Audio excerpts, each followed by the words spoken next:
आप देख रहे हैं SBCN न्यूज और आपके साथ मैं हूं वैशाली व्यास। आइए बुलेटिन की शुरुआत करते हैं इस वक्त की अहम खबरों के साथ।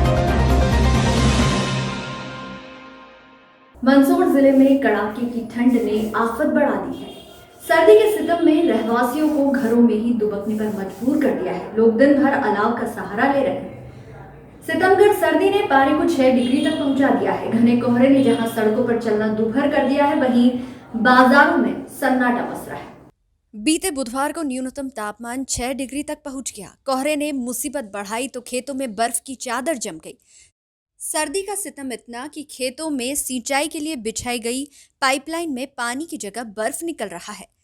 तस्वीरें मंदसौर के ग्राम धमनार की है, जहां किसान बद्रीलाल धाकड़ के खेत में सिंचाई के लिए लगे पाइप में पानी की जगह बर्फ निकल रहा है। खेतों में भी बर्फ की सफेद चादर नजर आ रही है। इन दिनों खेतों में गेहूं, चना, सरसों जैसी फसलों के साथ इसबगोल और अश्वगंधा जैसे मसाला फसलें और हरी सब्जियां खेतों में लहलहा रही है। किसान इन फसलों पर पाले का बड़ा असर बता रहे हैं। किसानों का कहना है कि पाला गिरने से फसलों में बड़ा नुकसान संभव है। वहीं जिला प्रशासन ने अपने राजस्व अधिकारियों को फसलों में हुए नुकसान के आकलन के निर्देश दिए हैं। मटर में हुआ सबसे ज्यादा नुकसान तो मटर में हुआ है। मटर और चने में भी हुआ है। चने में 75% के करीबन नुकसान हो गया है। डॉलर बिल्कुल सब जल गए। डॉलर तो कुछ भी खाने योग्य नहीं। और गेहूं में भी नुकसान हो गया है। मसूर खत्म हो गई। मसूर भी बिल्कुल कुछ नहीं है, सब जल गई वो भी। ये गेहूं में बाद में मालूम पड़ेगी कि क्या है कंडीशन। और गेहूं में तो वो सब जल गए हैं। और वो मशीन चलेगी तो उसमें कुछ भी नहीं निकलेगा, दाना भी नहीं है। बिल्कुल नुकसान हो गया, उसमें कुछ भी नहीं।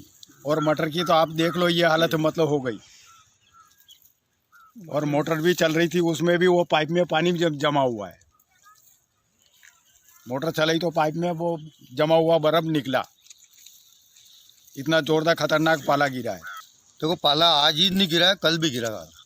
और 2 दिन से लगातार मतलब इतना टेम्परेचर कम हो गया है कि फसलें पूरी तरह मतलब ना, खास करके तो ये मटर की फसल, चना, मसूर, ये जो फसलें थी ये पूरी तरह प्रभावित हुई है पाले से। और आज सुबह मैं खुद मोटर चलाने गया था कुएं पे लहसुन में फुहारे चलाने के लिए। तो जैसे ही मोटर चलाई तो फुहारे चलने के बजाय वो पाइप निकल करके बाहर आ गए, सब खुल गए पाइप। तो हमने देखा गया हुआ क्या इनमें पाइप में अचानक। तो जब फिर मोटर उनको वापस लगा करके फिर चलाई तो वो पानी रुक रहा ना, वो पीछे से बर्फ निकल रहा थोड़ा थोड़ा। तो हमने धीरे धीरे निकाला। वो वीडियो भी हम आपको दे रहे हैं, क्योंकि अब तो जिस समय आप वीडियो ले रहे हो उस समय थोड़ी धूप निकल चुकी है, लेकिन वो बर्फ़ गल गई है। और अब आप देखोगे तो उस वीडियो से पूरा पता चलेगा कि बर्फ़ कितनी गिरी। तो फसलों में पूरी तरह नुकसान हुआ है। अब ऐसी स्थिति में सरकार को चाहिए कि नज़रिया आंकलन करवाए खेतों का सक्षम अधिकारियों को भेज करके, और जिन फसलों में नुकसान हुआ है उनकी क्षतिपूर्ति के लिए जो भी मुआवजा राशि दे सकती है किसानों को, सरकार उसके लिए कार्य करे, ताकि लोगों को जो इस प्राकृतिक आपदा में जो नुकसान हुआ है उससे उन्हें राहत मिल सके। जो नुकसान आप देख रहे हो, ये मेरे हाथ में ये मटर है। इस मटर की स्थिति को देख लो कि कुछ भी नहीं, फलियाँ ही नहीं बची है, सब जल करके न ख़त्म हो गया। मतलब एक दाना ही नहीं बचा है। और उनके तो वैसे भी भाव भी इतने गिरे हुए थे कि दोनों तरफ से किसान मर गया।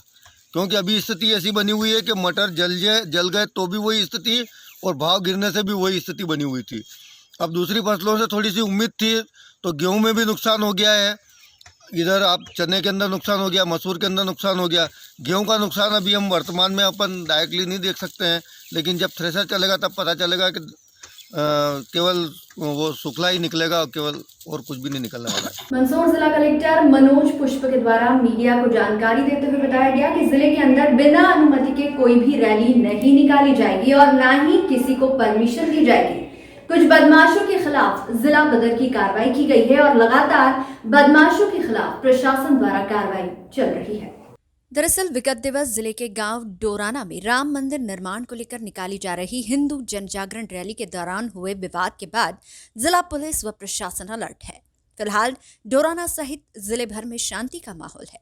डोराना विवाद मामले में 6 लोगों के खिलाफ FIR कर 50 से अधिक लोगों को चिन्हित कर कार्रवाई की गई है। कुछ की गिरफ्तारी भी हुई है, वहीं बाकी की धरपकड़ जारी है। इसके चलते जिला कलेक्टर मनोज पुष्प ने मीडिया के माध्यम से कहा कि किसी भी व्यक्ति के द्वारा सोशल मीडिया पर फालतू की खबरें भेजी तो उसके विरुद्ध ठोस कार्रवाई की जाएगी। वहीं मंदसौर पुलिस अधीक्षक श्री सिद्धार्थ चौधरी ने भी ट्वीट व मीडिया के माध्यम से मंदसौर पुलिस प्रशासन की ओर से जनता से अपील की कि कोई भी भ्रामक व आपत्तिजनक पोस्ट सोशल मीडिया पर साझा करने से बचे। पुलिस लगातार सोशल मीडिया प्लेटफॉर्म पर नजर रखे हुए है। अगर फिर भी कोई ऐसा करता पाया जाता है तो पुलिस की तरफ से कठोर कार्रवाई की जाएगी। वहीं आपको बता दें कि सोशल मीडिया पर भड़काऊ पोस्ट करने के मामले में बुधवार शाम जिले के अफजलपुर व नाहरगढ़ थाने में प्रकरण दर्ज किया गया है। SBCN न्यूज भी आप सभी दर्शकों से अपील करता है कि सोशल मीडिया की अफवाह और भ्रामक खबरों से बचें। जिले की सही सटीक ताज़ा खबरों के लिए लगातार देखते रहें SBCN न्यूज।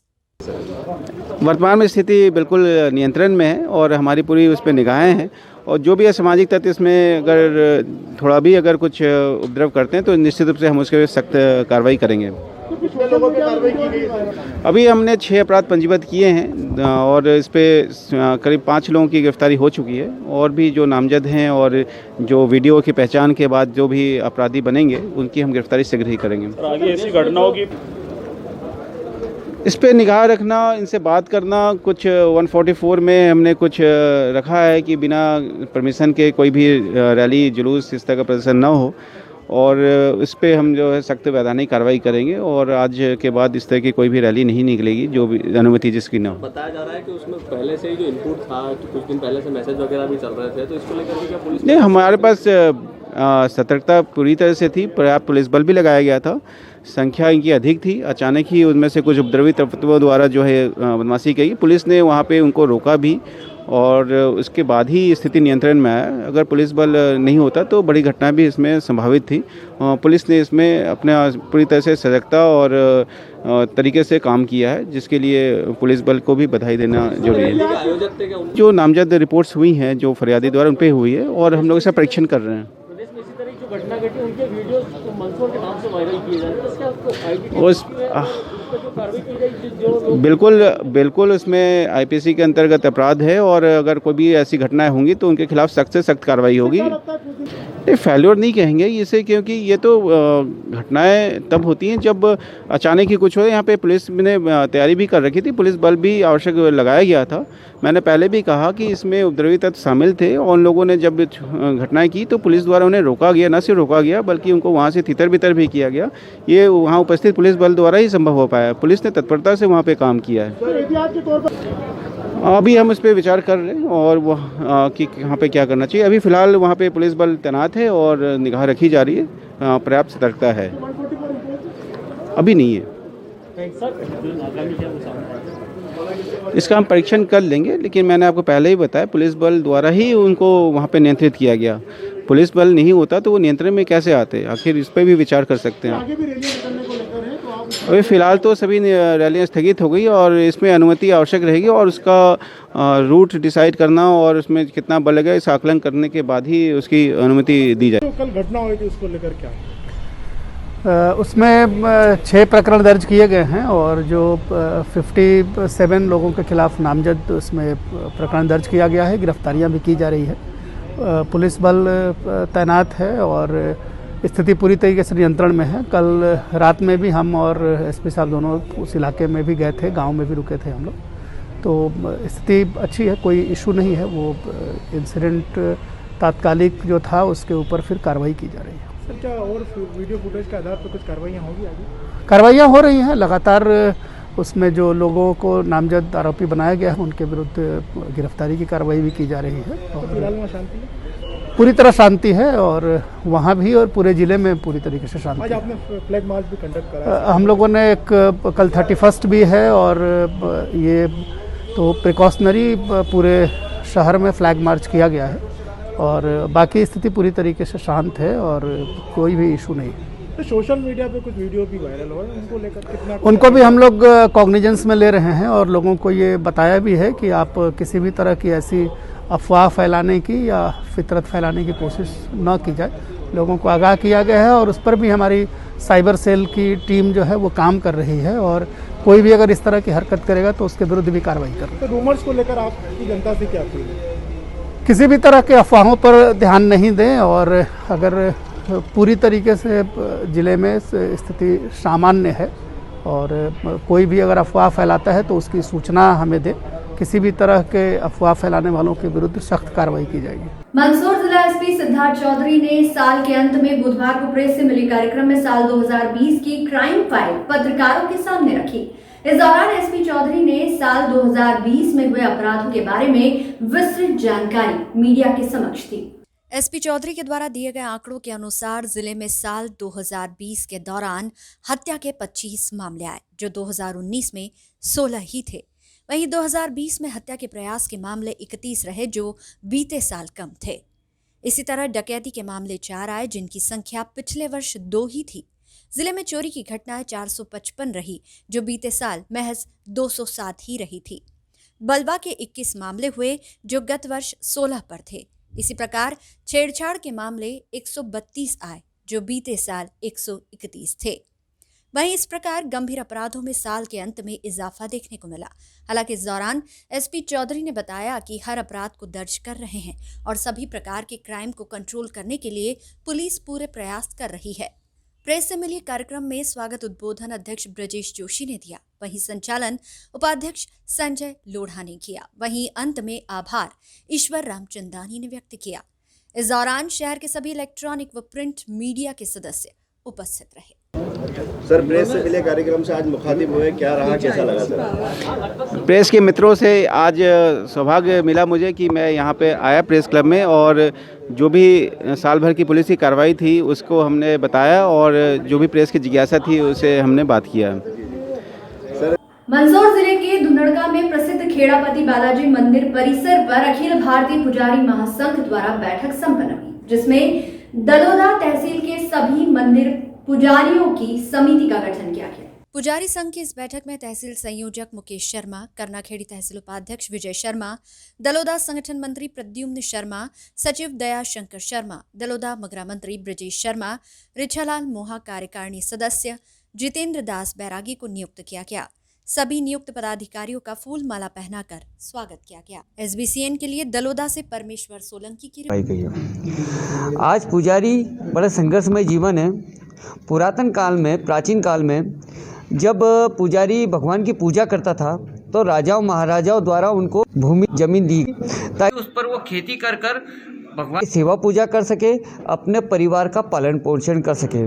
लेकिन आज देखने में आ रहा है कि कहीं सारे भूमाफिया द्वारा उन जमीन पर अतिक्रमण करना, ग्राम पंचायत द्वारा पुजारी को डराना धमकाना और शासन द्वारा उनकी ज़मीनों को अधिग्रहण करना तथा उनको जो एक किसान की पात्रता मिलती है आज भी पुजारी को किसान की पात्रता न देना, इसको लेकर पुजारी काफ़ी संघर्ष कर रहा है, जिसको लेकर आज अहम बैठक रखी गई थी, जिसमें पुजारी संघ की यही मांग है कि जैसे मुस्लिम धर्म में, जैन धर्म में, सिख धर्म में कलेक्टर अध्यक्ष नहीं है, तो केवल हिंदू मंदिरों पर ही कलेक्टर अध्यक्ष क्यों, शासकीकरण नियुक्त क्यों?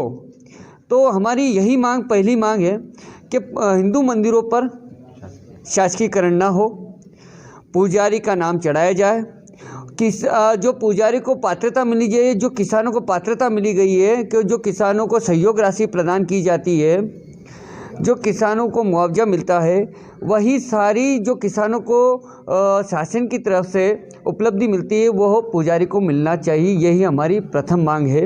इसको लेकर हम प्रत्येक गांव में, प्रत्येक तहसील में, मध्य प्रदेश में हम पुजारी संगठन का गठन बहुत मजबूती के साथ खड़ा कर रहे हैं और आने वाले समय पर हम बहुत मजबूती से पुजारी संघ को आगे बढ़ाएंगे। पीपलिया मंडी के गांव काचरिया चंद्रावत के ग्रामीणों ने सड़क की मांग को लेकर धरना प्रदर्शन कर कलेक्टर के नाम ज्ञापन कस्बा पटवारी को सौंपा। मंगलवार सुबह 10 बजे ग्रामीणों ने पीपलिया मंडी काचरिया मार्ग पर जाम लगाकर प्रदर्शन कर नारेबाजी की। कुछ देर चले प्रदर्शन के बाद कस्बा पटवारी दिग्विजय सिंह चंडावत को ज्ञापन सौंपा गया। जिला कलेक्टर के नाम दिए ज्ञापन में ग्रामीणों ने बताया कि पीपलिया से गांव तक 2 किलोमीटर की सड़क में 250 से ज्यादा जानलेवा गड्ढे हो गए हैं। जिम्मेदारों को कई बार शिकायत की गई मगर कोई हल नहीं निकला। ग्रामीणों ने कहा कि अब कलेक्टर साहब जल्द सड़क का डामरीकरण करवाएं। ग्रामीणों के प्रदर्शन को कांग्रेस के पदाधिकारियों व कार्यकर्ताओं ने भी समर्थन किया। प्रदर्शन के दौरान ग्रामीणों ने टूटी हुई सड़क को सफेद कपड़ा उड़ाकर फूलमाला चढ़ाई। इतना ही नहीं, 2 मिनट का मौन धारण कर श्रद्धांजलि भी दी। प्रदर्शन के दौरान ग्रामीण पुष्कर पवार, कृष्णपाल गुर्जर, विजेश सिराज, बगदीराम सोलंकी, ब्लॉक कांग्रेस अध्यक्ष अनिल शर्मा, अनिल बोराना सहित कई लोग मौजूद रहे। मतलब पिपले मंडी से काजरा तक सड़क जो है वो 2 किलोमीटर है और उसमें 102 गड्ढे हैं। कितने? 102 गड्ढे। और जिस कंपनी ने सड़क बनाई वो